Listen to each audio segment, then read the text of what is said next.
Mai wannan YouTube channel din yana samun maƙudan kuɗaɗe a duk watan duniya ta hanyar ɗaura irin waɗannan videos din. Bidiyo ne wanda babu fuska sai dai murya da kuma wasu 'yan zane-zane.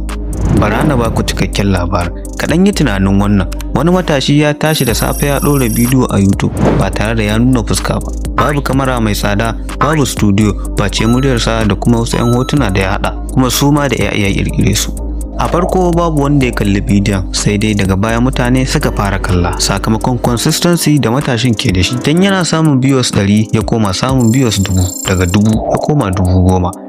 Har wata rana YouTube suka aika masa da sako cewa muna taya ka murna, an amince da tashar ka yanzu ta zama monetized, wato zaka fara samun kuɗi. Wannan labarin ba wai tatsuniya bane, gaskiya ne, kuma kai ma zaka iya zama haka. Assalamu alaikum, barka da zuwa Sub Digital. Wannan shine gabatarwa a jerin Faceless content creation tutorial tun daga tushe har zuwa monetization. Wannan jerin zan nuna maka mataki-mataki yadda zaka fara Faceless content creation daga farko, ba subscribers, ba viewers, har ka kai ga samun kuɗi daga YouTube. Za mu yi tafiya tare, kama daga ƙirƙirar tashar ka zuwa samun ideas, yin editing, jawo viewers, har zuwa lokacin da YouTube zai amince da kai a matsayin monetized creator.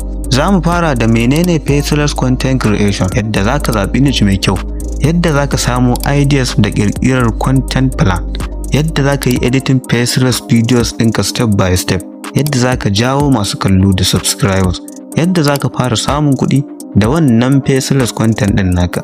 Saboda haka ka tabbata ka yi following yanzu, sannan ka danna alamar like domin kada ka rasa episode na gaba. Zan nuna maka komai da komai cikin sauki, mataki-mataki, domin ka fara tafiya zuwa samun kuɗi a YouTube. Ka tuna labarin da na faɗa a farko zai iya zama naka, ni zan taimaka maka ka kai ga wannan mataki.